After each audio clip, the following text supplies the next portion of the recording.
Hello, welcome back. This time, let's do example number 4. We'll graph the function x squared minus 2x minus 3 all over x minus 2.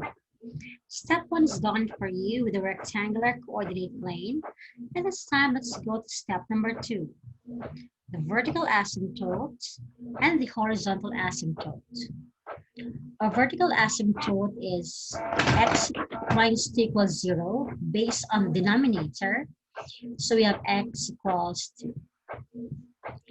For a horizontal asymptote, if you notice, the numerator's degree is 2, the denominator's degree is 1. And based on the principle, when the numerator's degree is greater than the denominator's degree, then there is no horizontal asymptote. Oh, let me first share my screen for the sleeping tube. Now, this time, since there's no horizontal asymptote, then we'll solve for the oblique asymptote. How to do it? That will be the numerator divided by the denominator. So x squared divided x is x times x. You have x squared minus 2x. That's negative, that's positive. So we're left with negative 3. Divide x cannot be, so that's our remainder. So the answer is x minus 3 over x minus 2. But then we need to disregard our remainder. So our oblique asymptote is at y equals x. Now this time, let's draw our vertical asymptote. We have x equals 2. This x equals 2. For our oblique asymptote, we need to make a table of values in order to draw it right. And since for x, it's just equal to y, so when x is negative 2, y is negative 2. When x is negative 1, y is negative 1. So whatever the value of x is, that's also the value of y. You plot it, but in a broken line. This one.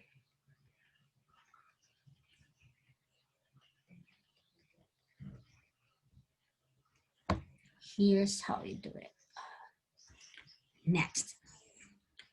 For step number 4, we need to have our x and y intercepts. So remember, our x-intercept is based on the numerator. Again, it's based on the numerator. And since our numerator can be expressed as x plus 1 times x minus 3 equals 0, then our x-intercepts are x plus 1 equals 0, x equals negative 1. The other is x minus 3 equals 0, x equals 3. This is for the x-intercepts. For the y-intercept, then it's based on the constant term. So f of 0, the constant term for the numerator is negative 3. For the denominator, it's negative 2. So we have 3/2. Let's plot them. For the x-intercept, that's going to be negative 1 here. For the other one, that's 3. So you just draw them in the x-axis. For the y-intercept, that is 3/2 or 1 1/2 here. Draw it in the y-axis. Then we're done with step 4. We'll go to step number 6, the table of values. Actually, there's a technique. If you see already 2 points to the left of your vertical asymptote, like for example, here. To the left, We already see these 2 points, right? So no need to place it. We just simply draw them.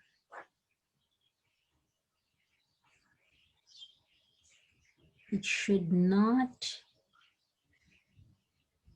touch our asymptote. To the right, we already have this one. Positive 3, it's 0. So let's just add one more. So to the right, you could have 5, and that will give you 4 for y. So 5 and 4, 1, 2, 3, 4. Then draw it. Here, it goes closer, but it will never touch. So that's a rough graph of our function. And remember, step 8, our domain. We have all real numbers except 2. And since we don't have a horizontal asymptote, then our range will be all real numbers. This ends our graphing lesson for this chapter. And if you want to see a better graph of the last function that we have answered, you can open it in your module. It's in page 81. You'll see here, this is the accurate graph of our function. Once again, good day and happy modular learning.